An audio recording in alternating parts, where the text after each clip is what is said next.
Bienvenue à tous et merci beaucoup d'être là.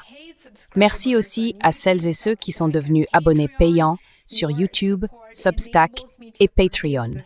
Votre soutien me permet de produire ce contenu. Dans les prochaines semaines, j'organiserai ma toute première séance de questions-réponses. J'en suis vraiment ravie et je vous donnerai très bientôt plus de détails, notamment sur la façon dont vous pourrez envoyer vos questions. Donc, si ça vous intéresse, restez à l'écoute. Passons maintenant au sujet de la vidéo d'aujourd'hui. L'économie mondiale traverse en ce moment une transformation immense, vraiment immense et historique. Et chacun d'entre nous en ressentira les effets pendant de nombreuses décennies. La mondialisation semblait inarrêtable. Les chaînes d'approvisionnement s'étendaient sur plusieurs continents, les marchandises circulaient librement entre les pays, les capitaux se déplaçaient avec une facilité sans précédent, et le dollar américain est devenu la pierre angulaire du système financier international.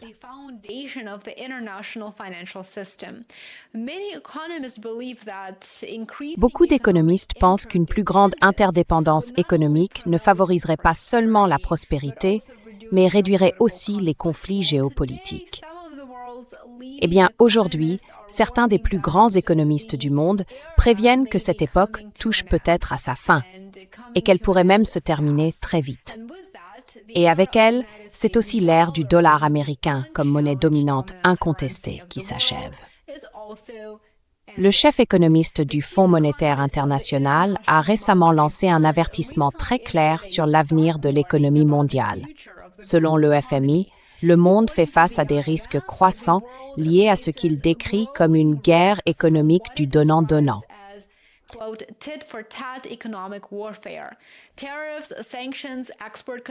Les droits de douane, les sanctions, les contrôles à l'exportation, les restrictions commerciales et les rivalités géopolitiques redessinent de plus en plus le système économique mondial. Ce qui est encore plus préoccupant, je dirais, c'est que le FMI craint que la fragmentation actuelle du commerce ne finisse par se répercuter sur le système financier lui-même. Cela pourrait réduire la dépendance au dollar américain et encourager la création de mécanismes de paiement alternatifs. Le principal économiste du FMI, Pierre-Olivier Gourin-Chasse, explique que l'EI considère de plus en plus l'économie à travers le prisme de la sécurité nationale et de la compétition géopolitique. Au lieu de se concentrer uniquement sur l'efficacité et le libre-échange, les gouvernements mettent désormais davantage l'accent sur la résilience, l'autonomie stratégique et la sécurité économique.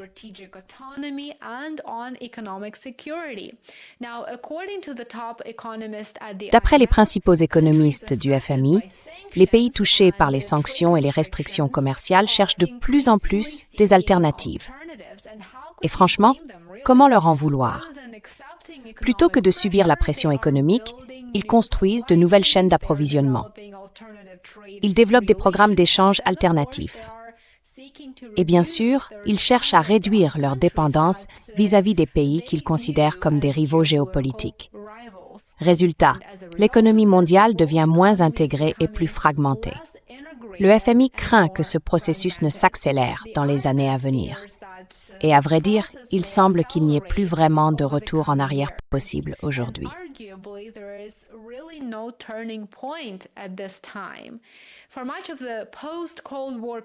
Pendant une grande partie de la période qui a suivi la guerre froide, les barrières commerciales ont progressivement diminué, la mondialisation s'est développée à toute vitesse et les entreprises ont organisé leur production autour de l'efficacité, de la croissance et de la réduction des coûts.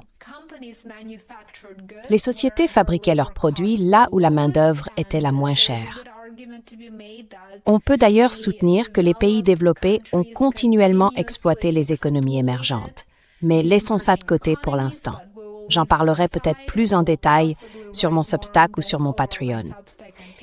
Et ces entreprises ont mis en place des chaînes d'approvisionnement qui traversaient plusieurs continents.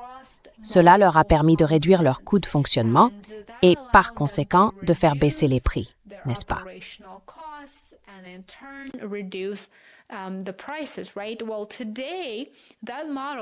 Eh bien, aujourd'hui, ce modèle est en train de changer, et très, très vite. Les États-Unis ont imposé des droits de douane à la Chine. La Chine, de son côté, a restreint l'exportation de minerais essentiels. Les pays occidentaux ont aussi mis en place de lourdes sanctions contre la Russie. Les gouvernements ont introduit des contrôles sur les exportations de technologies et beaucoup de pays ont adopté des subventions industrielles et des restrictions à l'investissement pour soutenir leurs industries nationales. Les outils économiques sont de plus en plus utilisés comme instruments de compétition géopolitique. C'est en gros ce qu'il faut retenir. Et l'économiste en chef du FMI avertit que ces mesures provoquent souvent des représailles, ce qui, bien sûr, est le cas.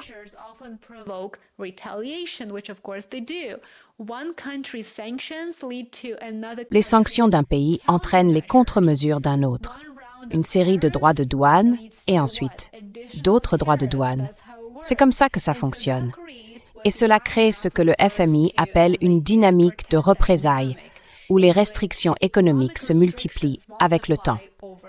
L'histoire montre que ces cycles deviennent très difficiles à inverser une fois qu'ils sont ancrés dans les politiques nationales. L'une des conséquences les plus importantes de ce nouvel environnement, c'est la restructuration des chaînes d'approvisionnement mondiales. Pendant des décennies, les entreprises ont optimisé leur réseau de production pour gagner en efficacité et réduire leurs coûts d'exploitation.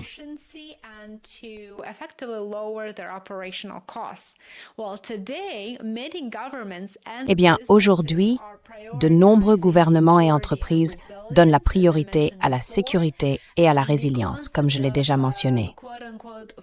Le concept de ce qu'on appelle le friendshoring est devenu de plus en plus populaire.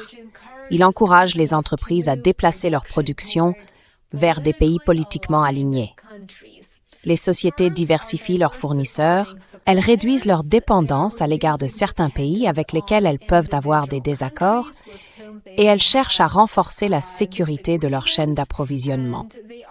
Des secteurs comme les semi-conducteurs, les batteries, les produits pharmaceutiques, les minerais rares ou encore les infrastructures énergétiques sont de plus en plus considérées comme stratégiques.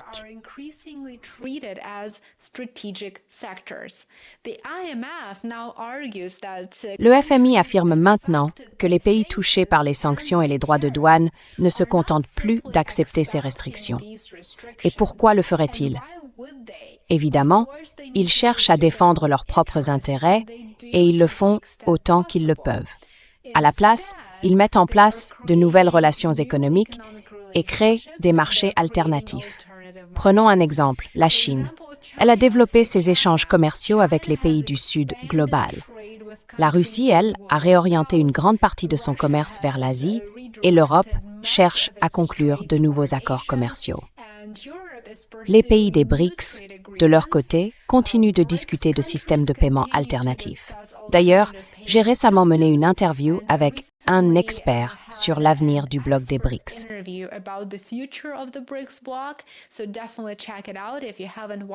Alors, allez vraiment voir cette vidéo si vous ne l'avez pas encore regardée. Elle est très très intéressante et je pense qu'elle va vous surprendre à bien des égards. Le résultat, c'est peut-être pas encore la fin de la mondialisation, mais plutôt sa réorganisation, disons en blocs économiques concurrents. Peut-être que l'aspect le plus important de l'avertissement du FMI concerne la fragmentation financière. Concentrons-nous donc là-dessus maintenant.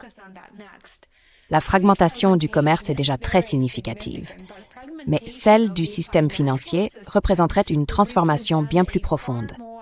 Le dollar des États-Unis reste la principale monnaie internationale.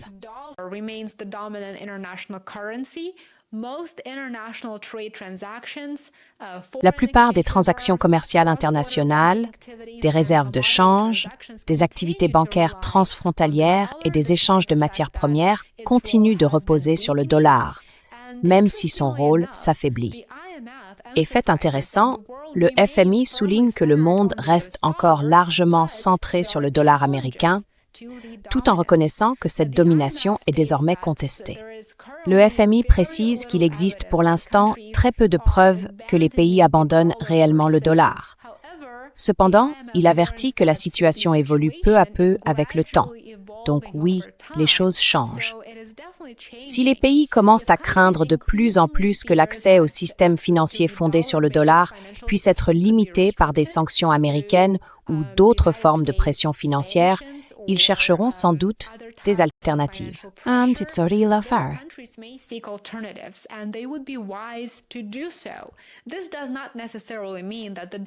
Cela ne veut pas forcément dire que le dollar est sur le point de s'effondrer, mais une diversification progressive a déjà commencé. Partout dans le monde, des pays cherchent d'autres formes d'organisation financière, même si, bien sûr, ces systèmes demandent d'énormes ressources et des investissements considérables. La Chine a élargi l'usage international du yuan dans les règlements commerciaux. En réalité, elle cherche à renforcer le rôle de sa monnaie à l'échelle mondiale, tandis que les pays des BRICS, eux, continuent de discuter de systèmes de paiement conçus pour réduire leur dépendance à l'infrastructure financière occidentale.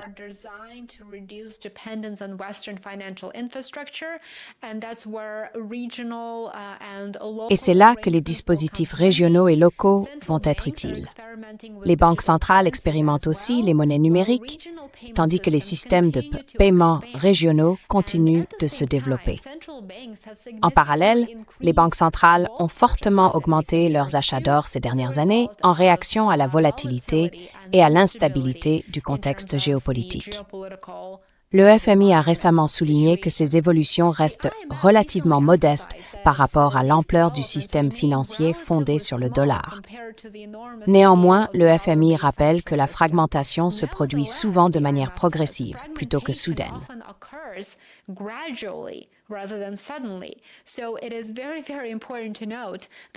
Il est donc très important de noter que même le FMI lance un avertissement à la fois subtil, mais aussi très délibéré et clair. La fragmentation a déjà commencé. Et il ne faut pas s'attendre à ce que ce soit un phénomène soudain. Cela prend du temps et c'est déjà en cours. Les relations commerciales changent très vite. Elles évoluent d'abord, puis les relations financières suivent. C'est cette perspective qui inquiète le plus les responsables du FMI. Les récents événements sur les marchés mondiaux de l'énergie ont aussi renforcé les inquiétudes concernant la fragmentation économique.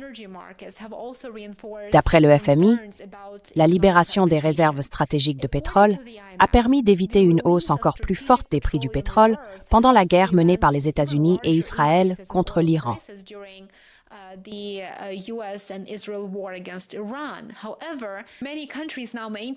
Cependant, beaucoup de pays disposent aujourd'hui de réserves d'urgence plus modestes qu'autrefois.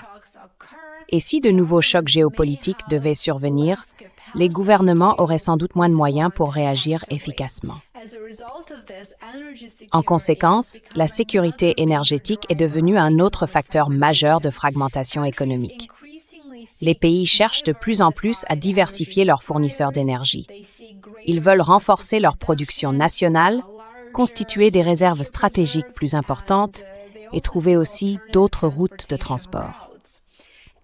L'énergie n'est plus perçue simplement comme une marchandise économique, si je puis dire. Elle est de plus en plus considérée comme une question de sécurité nationale. Ce qu'elle est, sans aucun doute. L'histoire nous offre bien sûr des leçons importantes sur la fragmentation économique. Pendant la guerre froide, comme certains d'entre vous s'en souviennent peut-être, le commerce mondial était divisé entre des blocs politiques et économiques rivaux.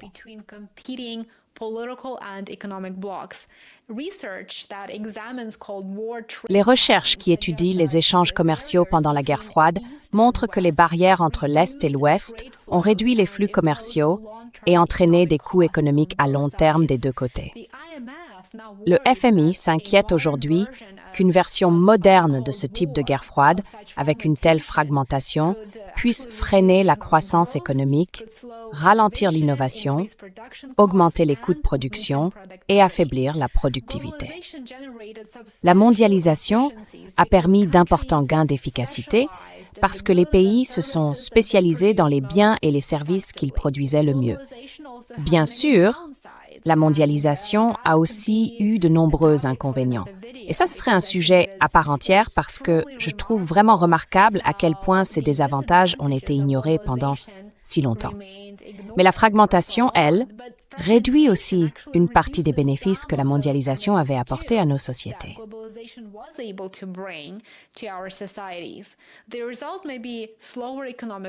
Le résultat, ce pourrait être une croissance économique plus lente, des coûts plus élevés et une productivité plus faible à l'échelle mondiale. Mais surtout, il faut noter que le FMI ne prévoit pas, pour l'instant, l'effondrement immédiat de la mondialisation. Il ne prévoit pas non plus la fin du dollar américain. En revanche, il nous avertit que l'économie mondiale pourrait entrer dans une période où la compétition géopolitique influence de plus en plus le commerce, les investissements, la finance et bien sûr les chaînes d'approvisionnement, comme on l'a déjà vu dans le détroit d'Ormuz. Les pays deviennent plus prudents et les relations économiques prennent une tournure plus politique. Les outils économiques sont désormais de plus en plus utilisés à des fins stratégiques. Le FMI craint donc que si ce processus se poursuit, et il y a de fortes chances qu'il se poursuive, la fragmentation du commerce finisse par se transformer en fragmentation financière.